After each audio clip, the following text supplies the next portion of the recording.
City Coliseum.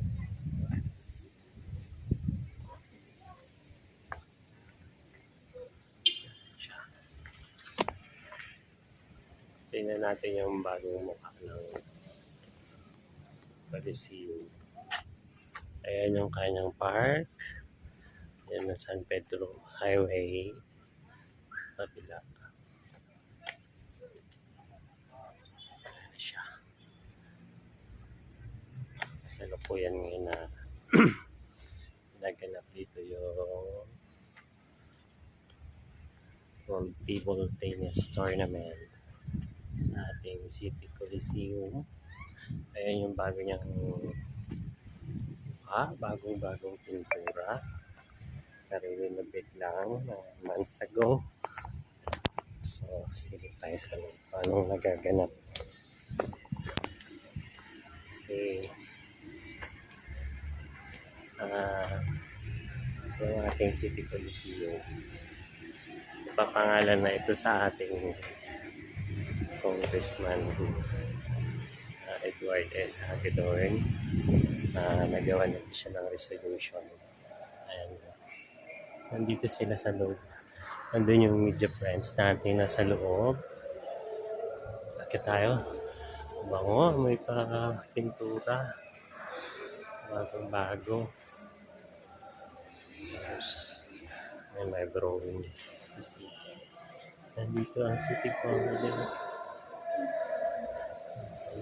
Meron pa sila ng registration. Isilipin lang natin. Ayan sila naglalaro sa nakatayo. Nag-exercise yung mga bata. Ganyan siya, international.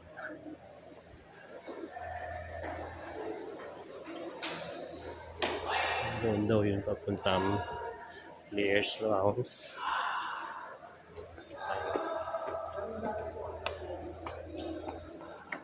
Ayan ang labas. Doon yung office natin.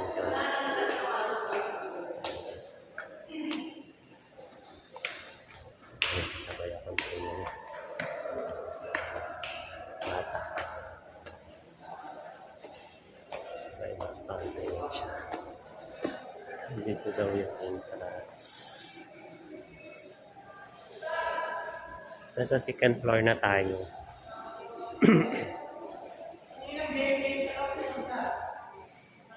Nasa second floor na tayo ng City Coliseum.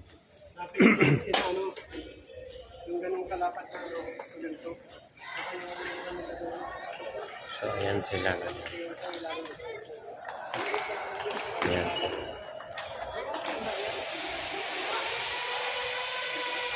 International yan. Ayan.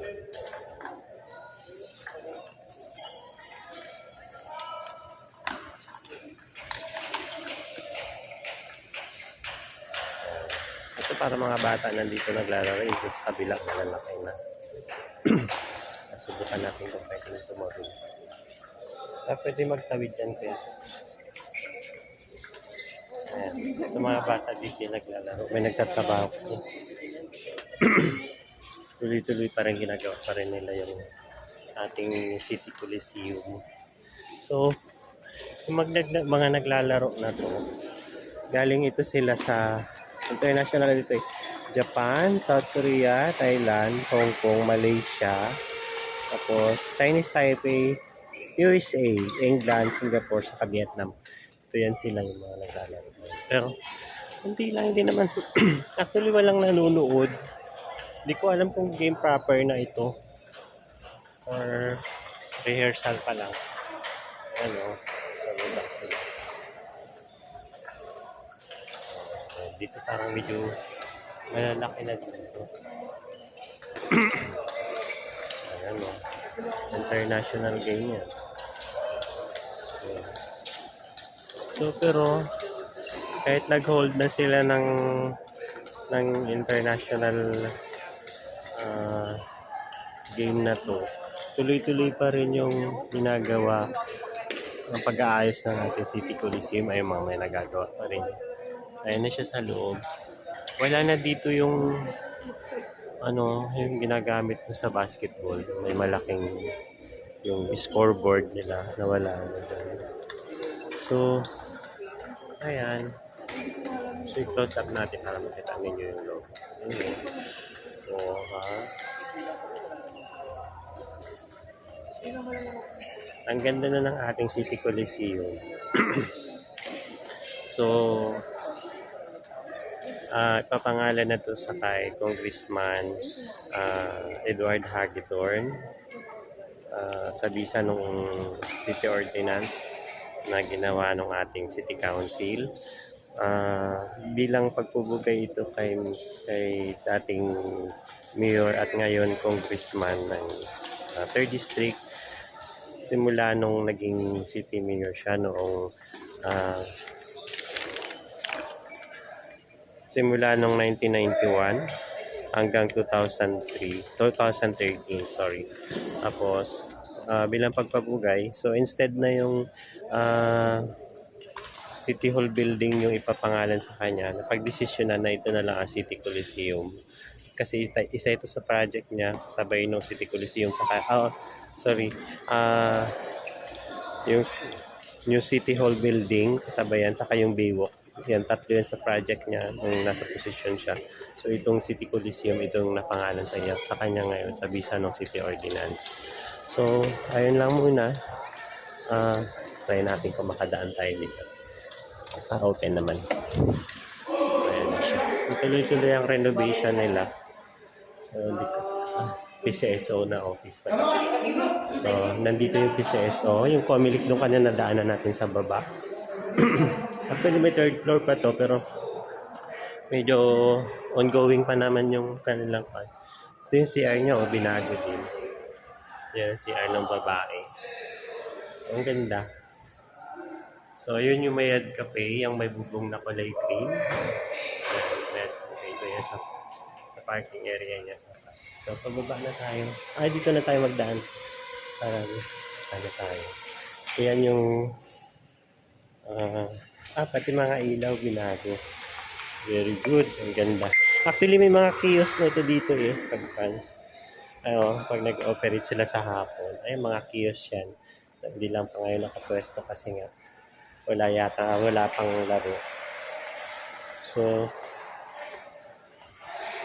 dito yan ginaganap usually mga concert, mga big event ng city. Dito yan siya ginagawa. Ayun, may nagpa-practice din doon. Robo pong, aywan ko ano ibig sabihin niya. So, ayun lang. So, ayan yung media center, nandiyan yung ating kaibigan. Ito yung ayan. So, magsiselfie tayo dyan sa kanan. Ayan ang logo ng International Table Tennis.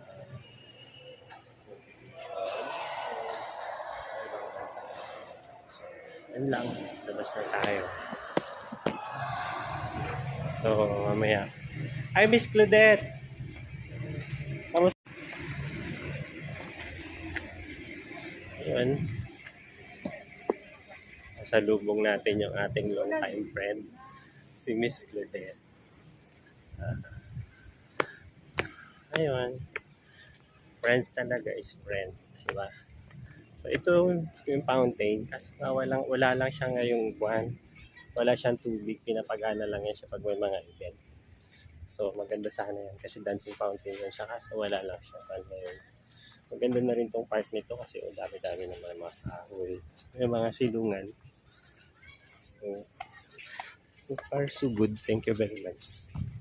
Ito yung fountain. Kasi wala lang siya ngayong buwan. Wala siyang tubig. Pinapagana lang yan siya pag may mga event. So, maganda sana yan. Kasi dancing fountain yan siya. Kasi wala lang siya ngayon. Maganda na rin tong park nito kasi dami-dami naman mga kahoy. May mga silungan. So far so good.